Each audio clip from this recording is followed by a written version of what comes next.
Welcome to Happy Naked, the podcast. And this is your host, Dee.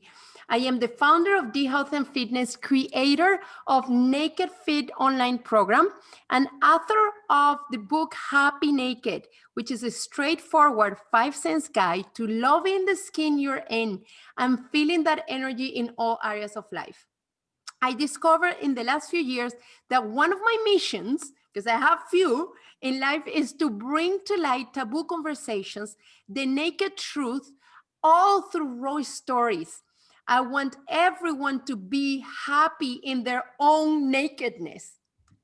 And please follow me on all the different social media platforms. You can find me on Instagram under Happy Naked and DMago Happy Naked. You can also search for me on Facebook the same way. And when it comes to all the fitness and the online programs, you can look for Naked Fit in Facebook and you will find all the information as well. And today I want to share something that I haven't shared in public yet, because it took me a little bit of time to understand that. And it's related to my book. And I want to show you here the cover of the book for, some of you that haven't seen it. There was one of my mentors in business asked me, what was the learning out of the book? And I'm like, it never really came to my mind until he asked me that question. And what I learned after, because you have to dig into that question and figuring out. And because to me I'm sharing all the foundational things that I personally believe and that I implemented in my life when it comes to, being happy in your own body and start shaping, your body so then that you feel confident and comfortable in your own skin. So what it turned out, ironically speaking, is that I wasn't happy naked. And what I realized, and that's what I wanted to share with you, but everybody that is watching and listening to this, it is that I definitely wasn't happy naked at that point that I got the photo shoot. Okay. And there's a whole story behind it, because that photo shoot was done, taken in 2019. And I shared a little bit of the health challenges I had in my book that all started in 2016. And the health issues, and you can look in the book, I don't want to kind of repeat the story. But the issue was resolved in 2017. Okay, but here's the consequences that I paid after all the medications I had to take. It is that it took me, it was basically, I fixed one issue, but then I end up having a lot of side effects as a result of all the medication I have to take that fixed that issue. And I had to start working on my own health. That it resulted on weight gain and a lot of cellulite. That was not looking any good. And really destroy my gut. And I think, and that's the main thing. It's aside from body shame, it is about how it destroyed my gut. And at that point, I was looking like I was 3 months pregnant. That's how bloated my belly was. That is not being happy naked, I'm telling you. I was like, no way. Even drinking water was making my belly bloated. And after 2017, like around 2018, I started gaining weight. So that was one of the side effects, because that's how I screwed up my gut. And gut and weight, they're all hand on hand, right? Because it goes with your hormones and all that kind of stuff. And you know what? It also created a lot of pressure. I created a lot of pressure on myself, because as a personal trainer and a health advocate, I also want to share that image to what it means to be healthy. And I wasn't feeling healthy at all, right? And happy in my own skin. So, and also understanding that I had to put all my knowledge into that I have on regards fitness, health, and overall wellness that allow me to get back in myself so I could find that balance physically, mentally, and emotionally, right? In order to be happy naked again and love the skin I'm in, right? Those are the ironies that all the things I have been putting in the book, and I have to literally go back to basics, which is what I'm preaching. I really have to go back to it and start feeling, happy in my own skin. And the big question that I will ask Victoria as we keep moving forward, right? It is, how body shame really affect us to be confident, to be in our body, and or simply be, right? We'll get to that. But before that, I want to introduce you. I want to introduce Victoria. So let's talk about Victoria Vives Kwon is international best-selling author of In a Matter of Seconds, healing and shamanism teacher, spiritual leader, and a host of the Divine Sexuality podcast. Oh my God. She has helped thousands of women around the world to access greater fulfillment in their lives and help others to do the same through energy healing and spirituality. Victoria emphasizes divine sexuality as the most powerful philosophy she teaches because it is at the foundation of our femininity and womanhood. Divine sexuality facilitates women's ability to positively relate to their body, to their partners, and their sexuality. Divine sexuality provides solutions for women who feel depleted, unappreciated, or without the bandwidth to practice self-care after a day of continuous demands at work. It provides a framework from which women can talk about and resolve emotional issues related to body image issues, unresolved trauma, and negative conditioning. The foundation, Victoria's divine sexuality philosophy, revolves around the concept of overcoming the shut-off state and becoming an ecstatic woman. Oh, this is wonderful. She describes the shut-off state as a form of personal suppression that women might experience as a loss of connection to the value of sexuality, femininity, and ecstasies that is caused by a series of hidden mental, emotional, and spiritual traumas.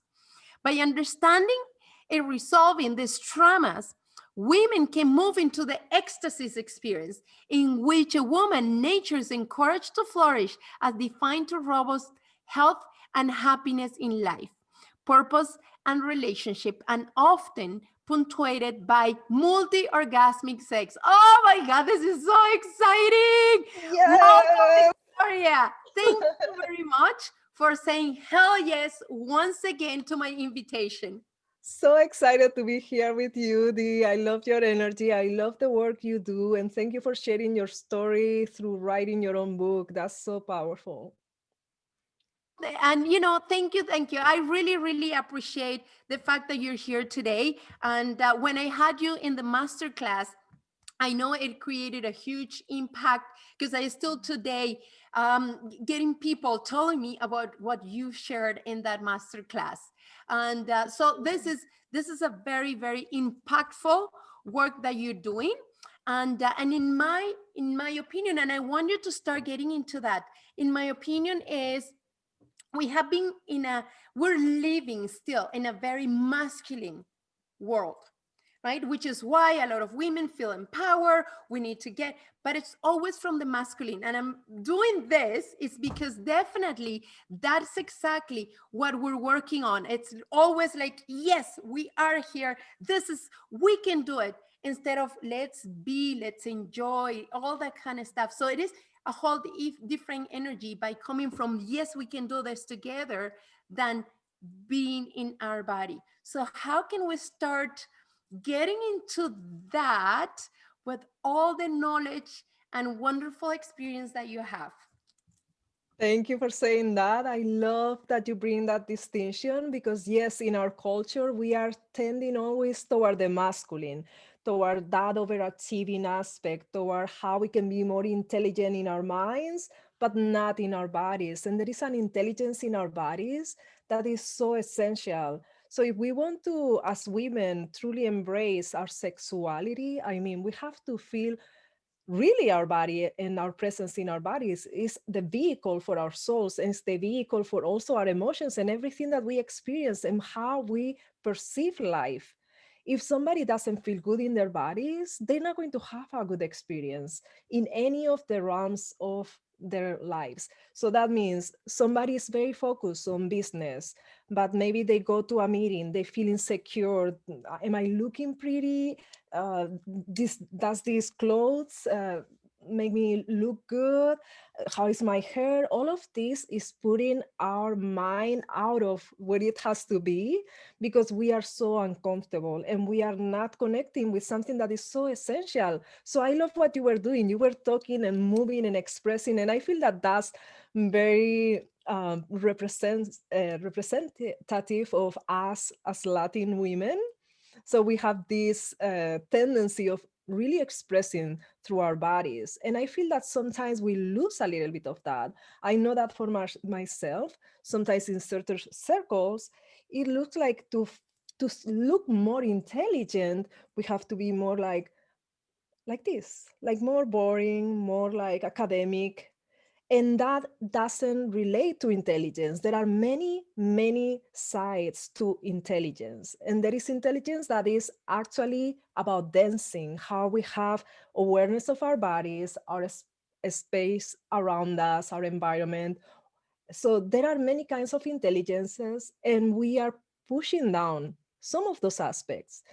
And the funny thing is that those aspects tend to be more abstract and more on the feminine side. So by tapping into this idea of the liberation of women through feminism, we have lost some of our femininity.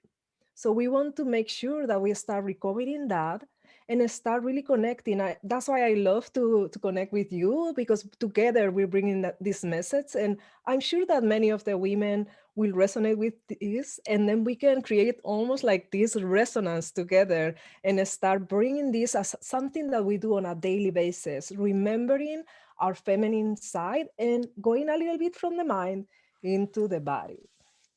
And you know what? It is funny because no matter the different people I bring to the show, it's always about, because we can only be in our body if we're present in Mhm. our body. And how many times, and you know what, there's no way we can even have an orgasm if you're not present, if you're not in your body. So give us, we gotta jump into this. There are a few things I want to ask, but let's start about, you keep saying about intelligence in our body, and I want you to expand on that, because how many people might not even know what that actually means? Yes. So what I was bringing is the aspect of different aspects of our intelligence, that sometimes we think just about the intellectual academic aspect, but there are other aspects that are about the awareness. Are we having a high dexterity, being able to move through space gracefully? Like dancers know about this, and it's an intelligence, but for some reason we don't really value it. So that's the kind of intelligence I was referring to. But of course, this affects every other area of our lives, how we feel in our bodies. And it is something that is so essential to our world, that we are investing so much money in feeling good in our bodies. So just in the US, over $70 billion are spent on a yearly basis on weight loss. So that means we're not feeling happy of how we look. But not only that, over $16.5 billion were spent in 2018 on plastic surgeries. So that means we are not accepting how we look. We are super conditioned as to how we should look. And all of this is creating a lot of lack of confidence, especially in our intimacy, but also in every other area of our lives. And when we are feeling uncomfortable with our bodies, so when we feel that somebody else is looking at us and saying, you don't look that good, we actually have more difficulty achieving orgasm. It is crazy, because I think 60% of women have never experienced orgasms. It's Yes, somewhere so around that, over correct? 75% of women have difficulty achieving orgasm. Wow. And you know some of these women will never achieve an orgasm in their lives. And I mean, I had this story of my own self not being able to achieve orgasm with a partner.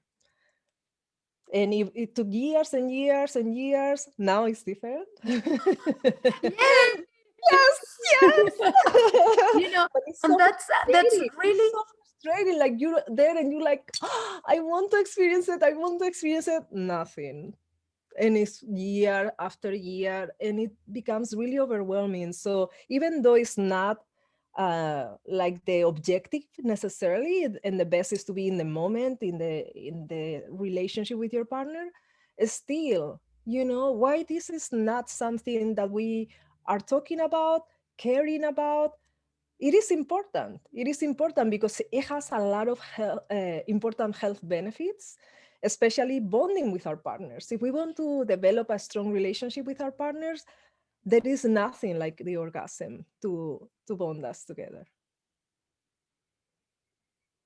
and I think that when we look at body image, and I want to see if if we can find any link even between that, between body image and unable to because I know there are different aspects, right? So there is your mind, there is traumas, and I share that on all the things that you specialize and help women with.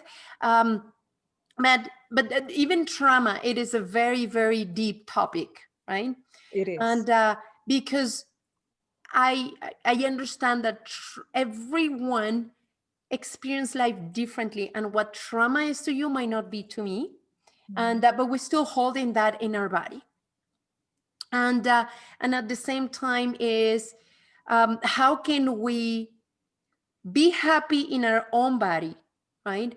And create that connection. I think when women start experiencing orgasms, that's also going to allow them to be more in their body and feel the shame about their body image, because they know they have, because it goes with confidence. What do you think about that? I'm throwing all this at you and see how you can help women to understand all the links in different areas, because it goes with different entry points, right? And how it really affect us. Yes, everything is interconnected, as you are saying. And what I want to bring awareness toward as a healer of that I have trained over 4,000 practitioners and teachers in energy healing. So we work with trauma on a daily basis, and I'm talking about deep-seated trauma.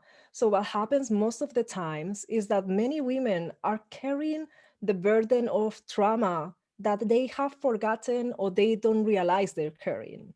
So what happens is it becomes almost like the fish in the water. It forgets about the water around because we have lived in that way. And sometimes that trauma occurred when we were small, whether it is physical abuse, sexual abuse, emotional abuse, any kind of trauma we had. We have to continue living with that. We don't have the tools to deal with it, so we kind of push it away and try to live carrying that burden. So that starts really having a repercussion in all aspects of our life. But when it comes to bonding with a partner, where we are really testing whether we can trust that partner, whether we feel safe with that partner, it can be extremely difficult if we are carrying all that trauma, because it's about restoring that trust that we lost when we had that abuse.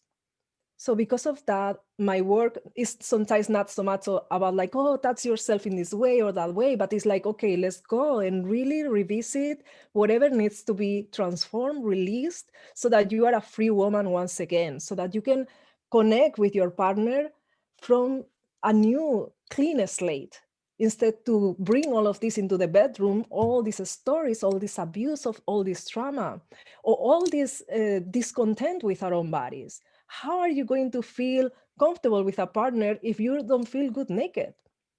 Like I have so many women that they are afraid of getting naked in front of their partners or even in front of themselves in the mirror, which I understand. We have so much pressure when we watch television, when we see the magazines, we see all these incredible supernatural women that many times have been touched up.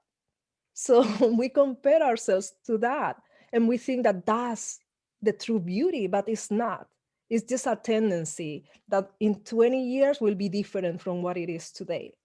So we cannot change ourselves, go to surgery and do all these crazy things to our bodies so that we fit something that a designer, a fashion designer thought would be a good idea. We need to embrace who we are. Look at our bodies, look at the beauty of our bodies, look at how they function, because that's amazing. I mean, we want to be able to make love wildly because we feel comfortable in our bodies, because we are vital, full of vitality, instead to feel, okay, I feel great, but maybe I have all this pain because I'm so skinny or whatever it is. So how can we start changing that perspective about our bodies and start loving them and start accepting them and start seeing the beauty in our bodies and understanding that the concept of beauty is so subjective. It's not one for everybody. Instead, there are so many different ways. And I know men that love a big woman, and I know men that love a skinny woman, and some love red hair or, or brunette. Like we have, that's the beauty of it, the flavor. So start understanding that, clearing a little bit all that conditioning that we have, so that we can honor ourselves, our bodies, and truly start enjoying our bodies. And that's so beautiful what you're sharing, because you said something that I always say, that beauty is all about perspective. And we're supposed to to be in a certain way or look this way. And at the end of the day, and I'm going to talk about heterosexual relationships right now, because when a man like a woman, there's something I like about men, okay? And is when they like a woman, they like it, that person, and they're not looking at the cellulite, they're not looking at how, if you have a muffin top or if you're too skinny.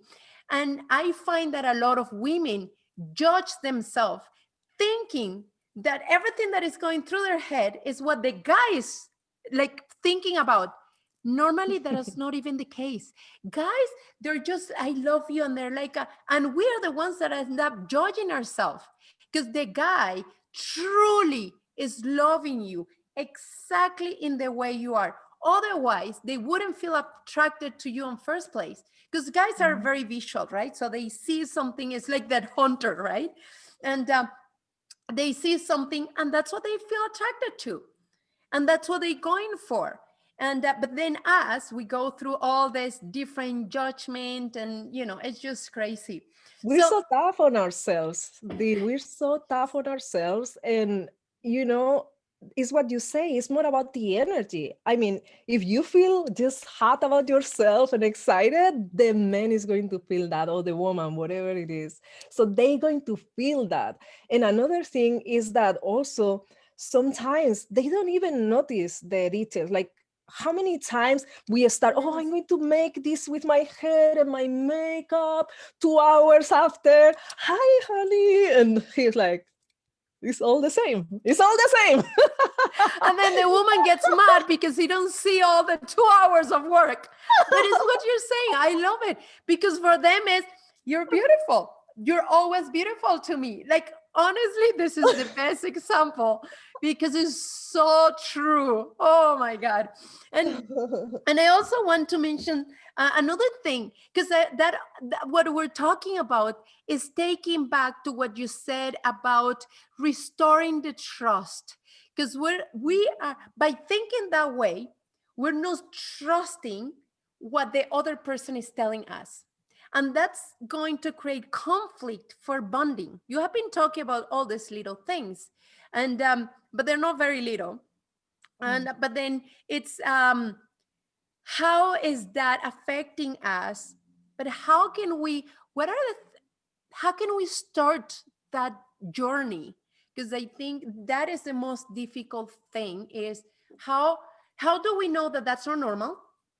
So I'm gonna pack some questions here for you. So how do we know that that's not normal? How do we know that it's actually a trust issue that we have, or is confidence, or what was it, or that we don't feel safe?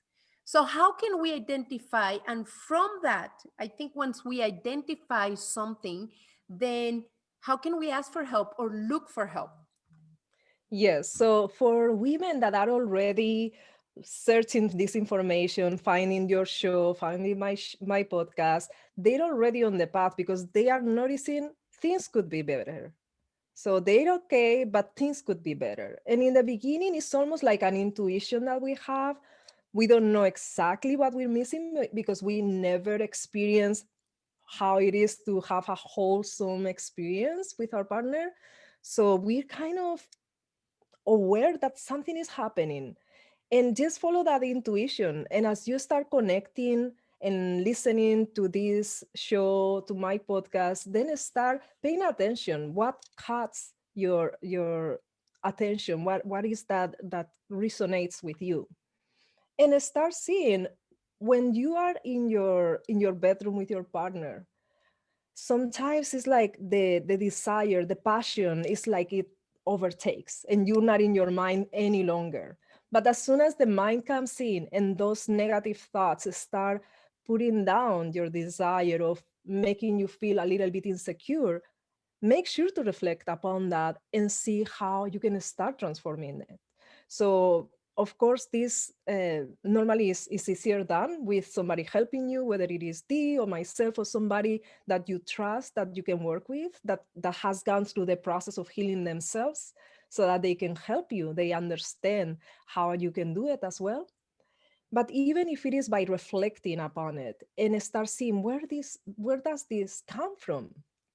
Because when we talk about that lack of trust and lack of feeling safety, this is very deep work and this is very, very important. It is not just about whether we are bonding or not, but truly our safety, our vulnerability are in play. So in our past, imagine somebody that growing up, their parents were physically abused, were hitting the kid up or something like that. That person has now a barrier between people and themselves, and they have learned how to deal with it through their day-to-day lives, and they are acting normal when are in communication with others, but there is always a little bit of that tendency of, oh my goodness, what if this person suddenly is going to be aggressive with me? So once we go into the bedroom and we are in this place of incredible vulnerability, that is that intimate space, there is still a little bit of a barrier between our skin and the skin of the other. And unless we are able to release that, it's very hard to fully allow oneself to let go of just being in their mind and being fully in their body. And I'm just talking about physical abuse, like violent abuse.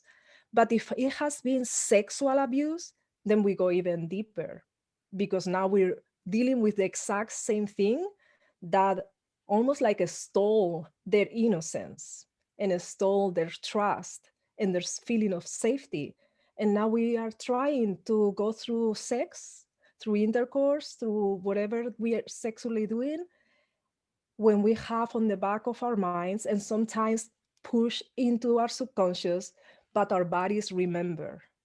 Our bodies can feel that and create somehow a little bit of a barrier that don't allow us to fully embrace it because we need to make sure that we stay safe. So we're going to be ready to run if it is necessary, that fight or flight response. We are ready just in case something happens. That is like it is it is tough to go through all that stuff, everything that you mentioned. It's I think, as you keep explaining and sharing with us, the feel safe, it's massive, right? It is really, really, um it's I it never came to my mind until like you start explaining the way that you are, even because I think it's something that I know, and you're talking about intuition as well. But now that you're like voicing that, I'm like, wow, it is so true.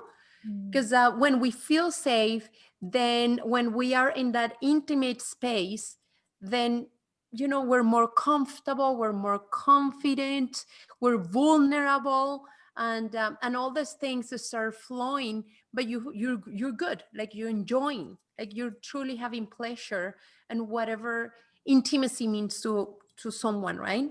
Mhm. And but that's, it is getting into that, because I also think in some cases a lot of women feel, and I might kind of jumping into another topic, which is a lot of women feel guilty by having pleasure. What are your thoughts on that?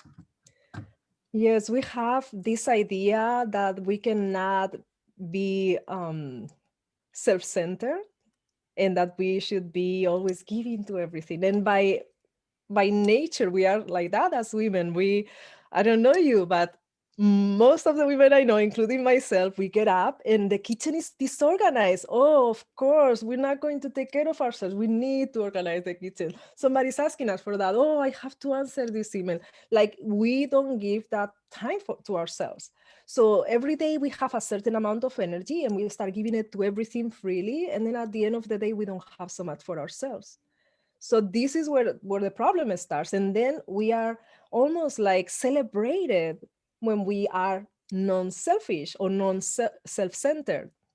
So I absolutely understand that we don't want to say, oh, everything for me necessarily, but it's your energy. You can do whatever you want with it. But make sure to start with yourself, because otherwise you're going to feel depleted. And this is one of the first things that I work with women on, because if we are depleted, we cannot do anything. We cannot help anybody. We cannot heal our sexuality. We cannot have incredible intimacy. We cannot do business. We cannot do anything. We need to be recharged and understand that maybe right now you can pull it off, but how about 10 years from now? Are you going to continue having that energy? Or 20 years from now? You need to start taking care of yourself and understanding that it is important to give yourself self-care, and self-pleasure is actually going to increase your health. The same that pain is not good for you, pleasure allows your nervous system to tell you that everything is okay, that this is a time to just enjoy, relax, replenish yourself. We need that. The same that we go and enjoy an ice cream or something. We cannot be always in a stress, in working mode, on giving mode. We need to have those cycles. Like, if we look into nature, it's so perfect. And I look here because I have my yard and it's my inspiration always. I see the squirrels, the birds, I see all sorts of life. And I feel we need to remember that we are part of that nature out there. So we see the seasons in most of the country or in the world. We see some kind of change, like there is always cycles. In Spain, this is even more pronounced since we have the 4 seasons. Here in Los Angeles, it's a little bit less. It's more like 2 seasons. But still, there are cycles. It cannot be always summer. It cannot be always winter, because it wouldn't work as well.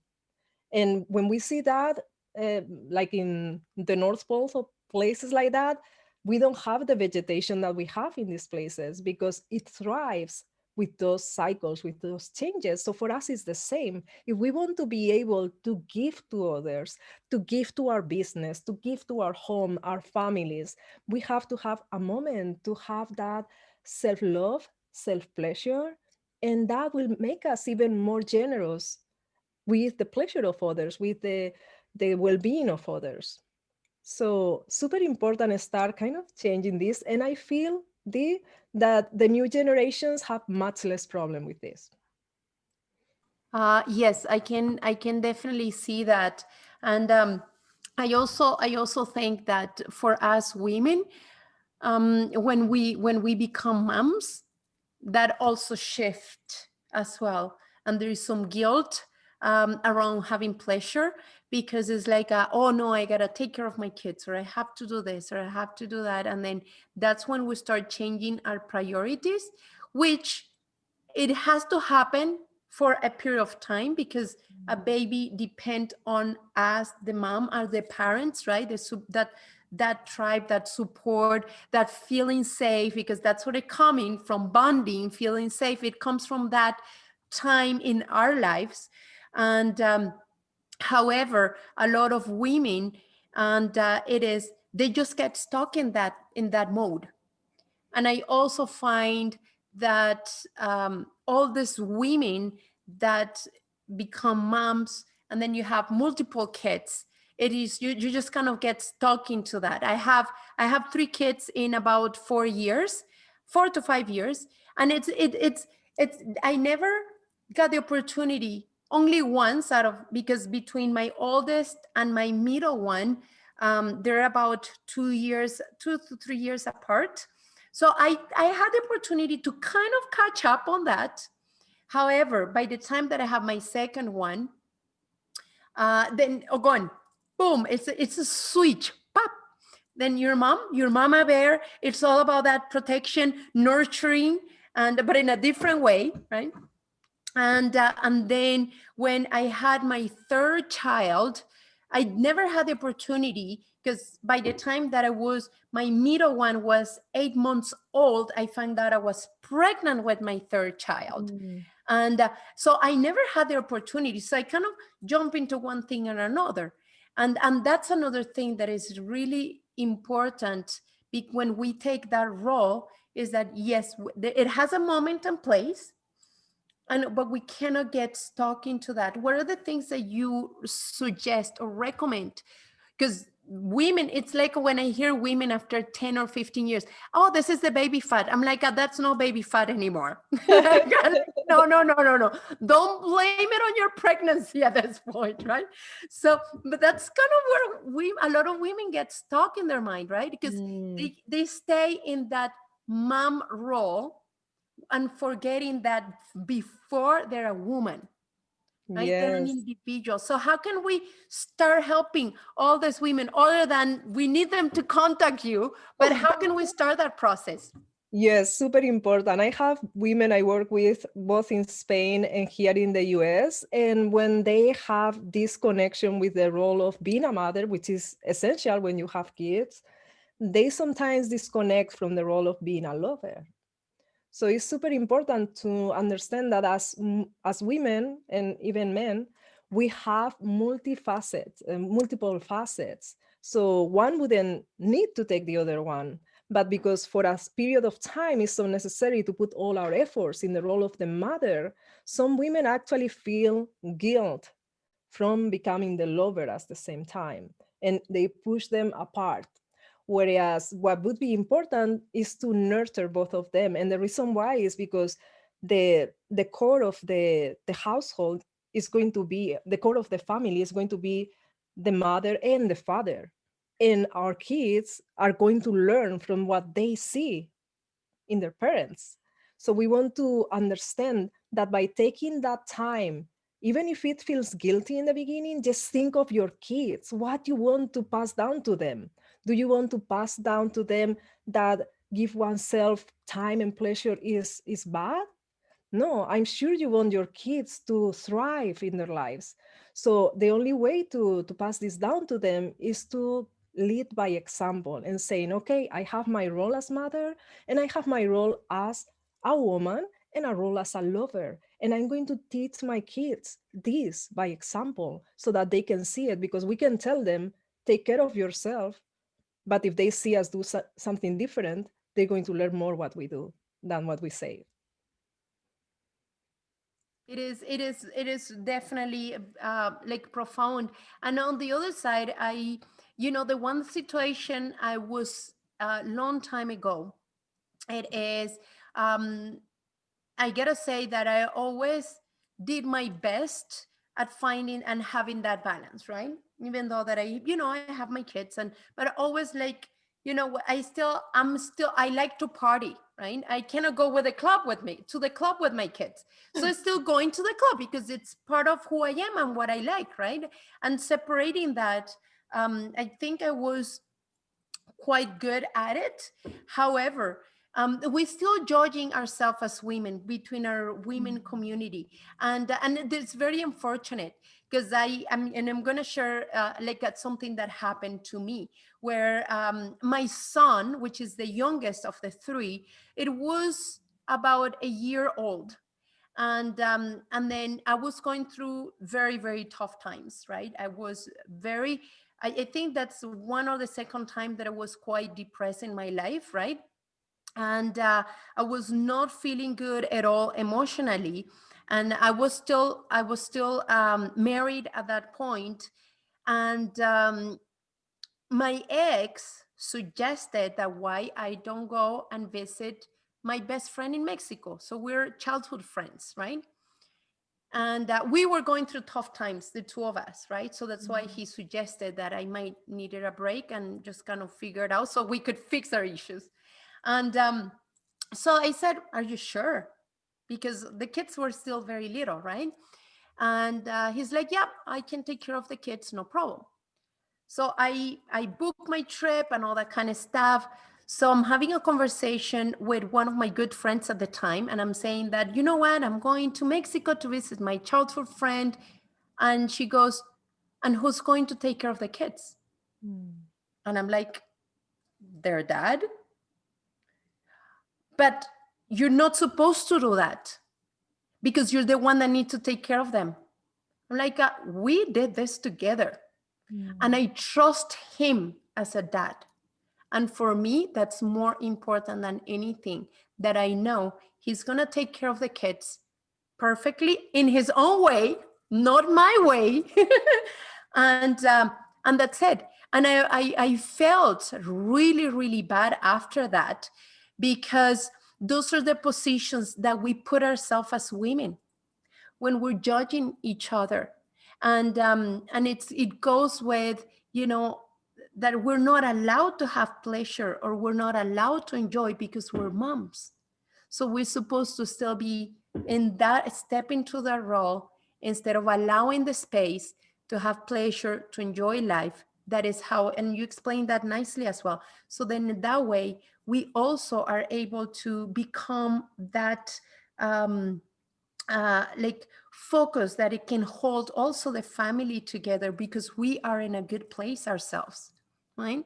So So yeah, and it's a tough thing. I always think of the idea of it takes a village to raise a child, and I believe that that is something I would love for us to be able to experience. So for years, my husband and I were working toward our vision of creating an intentional community where we would be living with an expanded family, so several families living together and being able to be there for each other. Because sometimes life happens, things might have happened that are urgent, and having a community that we can be there for each other, I find it essential for the kids and for the elders.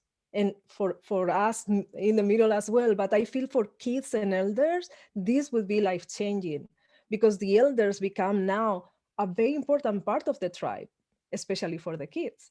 And the kids get to play together, get to know other parental images, other figures, for mother and father figures, so they are exposed to other ways of living. So I feel that it gets really tough the way we are living, that we are so isolated from each other. Especially I noticed that more here than in Spain. In Spain, there is a lot more community going on.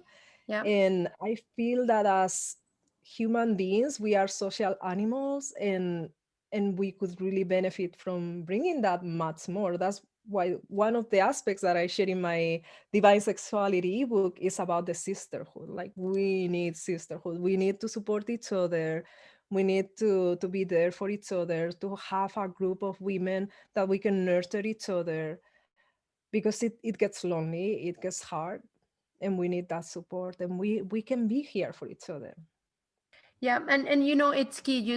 You're talking about tribe, and then when you're saying that, is definitely I can connect with it. Culturally speaking, we're very like in Venezuela, we're very, very tight. And then my experience as an immigrant, and I'm sure you're on the same place because we're both immigrants and all that stuff, and coming Mhm. from the same kind of culture. When we're when we are in a country that is, it's just the dynamic is different. That's all I can say, because it's not that one is better than the other one, but a completely different dynamic. Then I realize what you're saying. It's about having a tribe. It's about having a support, and having that community that you can rely on each other. And another thing is, we're doing a lot of that work online, but as you said, we are humans of community, of touch. We need to bring that Mhm. also close to us, physically speaking, right? And that's really, really important these days. So talk about your community, and let's start bringing people on, how they can contact you. What are the things that you have to offer to the world, and to all this group of women? So tell us about your community, and let's invite them all to join. Yes, thank you, Dee. Yeah, for sure. I'm super happy to connect with each of you. I love to bring this at a point that we can feel that warmth from each other. So I have a Facebook group that you can join. It's totally free and it helps us just staying in connection. So in order to find everything that I'm offering, the best is to go to victoriavives.com/divine sexuality. And I'm going to spell this because it's Spanish. Victoria would be VICTORIA, and then vives.com/divine sexuality. So you can find there my free ebook, my Facebook group, the Divine Sexuality podcast, and also some courses that I'm offering, as well as my YouTube channel. And I would love, love, love to connect with you guys. So I'm looking forward to it. Thank you, Dee. And thank you. And I will be putting all that information in the description as well, where people can find you and just be part of the community. So let's close this with what it has been in your own experience, because I know we didn't talk too much about your own, experience, or your personal experience. And I think part of it is in your book, correct? Yes, I share a lot in my book about my autobiography, not so much about my sexuality, which makes me feel that I need another book. Totally, right? Yeah. That. So awesome. And but what do you think it has been the biggest lesson that you can share with all these women that are listening, or their partners that are listening to us, and so then it can spark that curiosity. Okay, well, so for me, it was actually I was running away from commitment. And because of that, yes, I had long-term relationships like 1 year, 3 years, but I wasn't being able to truly open my heart and my body in that very vulnerable space that we were talking about because of all the trauma that I was carrying.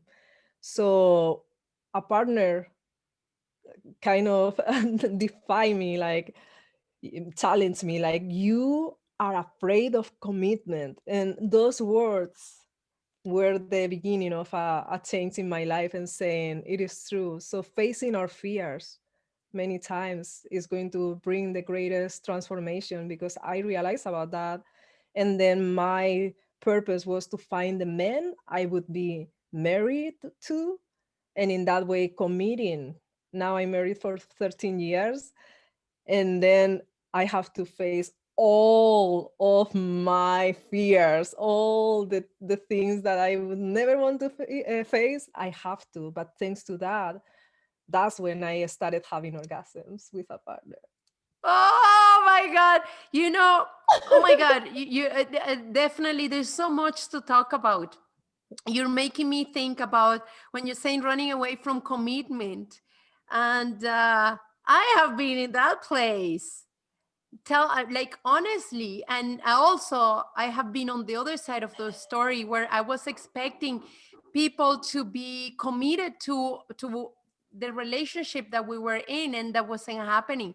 So I have been on both sides of the story. And running away from commitment is a big one. big one. So we are living through so much divorce. Like there is divorce all the time happening. We are not willing to do the work sometimes. It's a lot to face, and we think we can fix it by just going away, but sometimes it's by staying and seeing what is not working that we can resolve it, and it's not an easy thing. yeah, no, totally. And thank you very much. And I want to remind everyone to follow me on Instagram and Facebook. Just look at Dimago Happy Naked, Naked Fit. You'll find me. And maybe you will find some naked women in the search of it, because it's always the case. When you're looking for the naked word, weird stuff happens. Show up. This is funny, but it is fine, right? It is just part of embracing everything. And It's natural. please, It's totally, natural. and please also follow Victoria, and I will be sharing all her contact information in the description, so you know where to find it. Join her community. And thank you very much, Victoria, for being here, and everybody for watching this. And I hope you're learning and connecting through all these wonderful people that I bring to the show, and have amazing information and knowledge to share with the world, to help us all to elevate our vibration and elevate the vibration of this planet, and through healing all our traumas. So thank you very Thank you much. so much.